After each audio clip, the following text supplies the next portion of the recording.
Olá, tudo bem com vocês, pessoas? Nós estamos aqui para falar sobre o Enem, começando a nossa saga aí, Caminho à Nota 1000. Eu estou aqui com o meu professor e amigo, o professor Israel, e a gente vai trabalhar qual é a importância da história no Enem e o que é realmente importante que você esteja atento.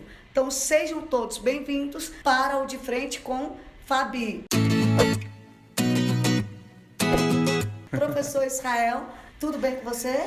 Tudo bem, Fabi? Que coisa boa estar aqui no De Frente com Fabi. Esse programa super legal para falar sobre o Enem, que é o próximo desafio da meninada, próximo desafio de quem tá a fim de vencer. O Enem tá chegando e o Enem tem uma prova diferenciada, Fabi. Eu acho a prova do Enem muito interessante, acho uma prova inteligente. Não é uma prova simplesmente conteudista. Os alunos têm que estar prontos para fazer esse tipo de prova. Não adianta só saber o conteúdo, tem que estar familiarizado com o modelo da prova também. Em termos de história, eu percebo que eles sempre tocam no assunto escravidão, classes sociais dentro do Enem. Sim. E o que é importante que o aluno perceba a respeito da escravidão no Brasil. O que foi a escravidão no Brasil e por que esse assunto é tão importante para esse ano, né? Que a gente tem a comemoração em relação ao processo de escravidão no Brasil. Por que ele é tão importante? Fabi, esse ano a gente celebra 130 anos da abolição da escravatura. Deveria ter sido o último ato dessa cena de violência, mas a gente sabe que não foi. Há 130 anos da abolição nos leva a uma reflexão profunda sobre a maior ferida da história brasileira, uma ferida ainda aberta. Há apenas 130 anos nós tínhamos uma população de escravos nesse país. Esse assunto já é importante por si só, porque foram mais de 3 séculos de escravatura no Brasil, com todas as consequências devastadoras que isso pode nos trazer. O Enem gosta de história brasileira. O Enem gosta de maneira muito especial da história do Brasil Império. O Brasil governado por imperadores é um tema constante no Enem, porque é o momento de formação do Brasil. E nesses momentos de formação surge a nossa identidade. Sim. E o Enem trabalha muito com a identidade. Para o Enem não basta saber o conteúdo. O Enem exige que você entenda como esse conteúdo dialoga com o seu cotidiano, com o seu dia a dia. Então, por isso, a escravatura é tão importante. O movimento abolicionista brasileiro deixou consequências, marcas. O nosso modelo de abolição deixou consequências. Primeira coisa que o estudante do Enem tem que entender é que a abolição foi um processo. É um processo, há uma luta de ideias que se estabelece na sociedade brasileira, dividindo a sociedade brasileira durante o século XIX.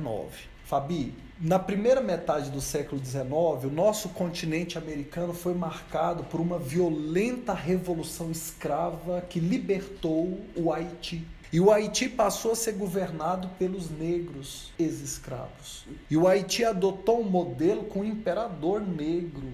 No Haiti, o processo de sublevação dos escravos foi uma carnificina, uma matança dos senhores de escravos fazendeiros brancos.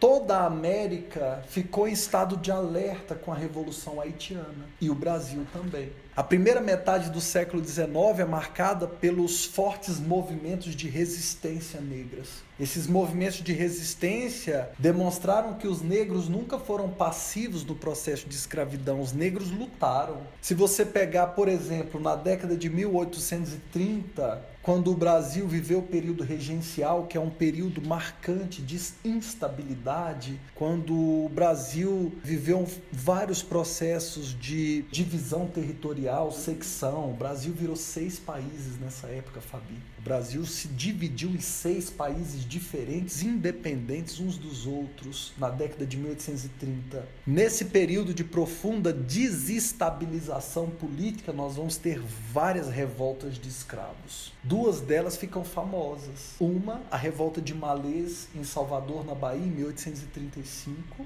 E outra, a Balaiada, no Maranhão, quando os escravos aderiram ao movimento balaio e derrubaram o governo imperial no Maranhão e estabeleceram a República dos Balaios. O Maranhão virou um país. A Bahia virou um país, a revolta da Sabinada, a República Baiense. E os movimentos escravos explodiram nesses movimentos separatistas em todo o Brasil.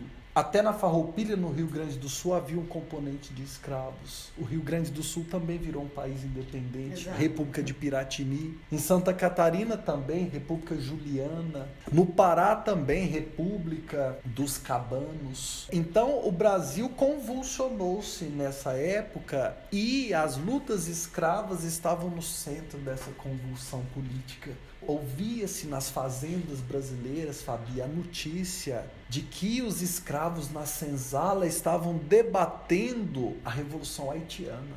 Ou seja, muito antes da internet, do WhatsApp, as notícias já corriam. Então, a primeira metade do século XIX, que é o período em que o Brasil se torna independente, vive o reinado de Dom Pedro I, vive o período regencial, é um período de profundo temor da elite brasileira em relação a uma possível explosão revolucionária escrava. O que desconstrói a visão daquele escravo analfabeto, desavisado, não politizado, sem percepção linguística, né? Sem nível de leitura. Toda essa questão social não impediu o escravo de ser um elemento fundamental para algumas questões políticas até se estabelecer a República, não é? Sim. A primeira metade do século XIX é um momento de resistência escrava, com muitas revoltas. É bem verdade que a partir do golpe da maioridade que leva o imperador Dom Pedro II ao trono, em 1840, a situação econômica e política brasileira se estabiliza. As revoltas violentas de escravos diminuem. Você fala aí de um escravo analfabeto e tal. É verdade, a maioria dos escravos eram analfabetos, pessoas trazidas ainda na mais tenra infância para os canaviais e cafezais brasileiros ou para as minas de ouro, né? Era uma violência, uma atrocidade infindável. Havia grupos de escravos alfabetizados, como por exemplo os malês em Salvador, que eram escravos islâmicos. Eles tinham uma religião islâmica e por terem que ler o Alcorão, eles já vieram alfabetizados. Então, veja que eles fazem revolta, né? Eles tinham como se comunicar de alguma forma por bilhetes. Bem, Fabi, a partir de 1840, a situação se estabiliza. Dom Pedro II vai fazer o mais longo governo da história brasileira. Era uma pessoa muito calma, muito querido pelos escravos. É bom lembrar, né? Dom Pedro II aboliu a escravidão das fazendas imperiais. Claro que a estrutura da monarquia brasileira estava assentada sobre o poder dos senhores de escravos. Então, apesar de termos um imperador, esse imperador não tomava decisões sozinho nem inconsequentemente. Então, ele fazia parte de uma estrutura de poder que estava baseada na propriedade de escravos, que já existia no Brasil havia 300 anos. Então, Dom Pedro II, ele pessoalmente é contra a escravidão. Quando a gente vai estudar Dom Pedro II, sempre com aquelas fotos com a barba branca, longa, ele era um sábio, né? Ele era um homem muito estudioso, falava dezenas de idiomas, inclusive o grego, o hebraico, o latim.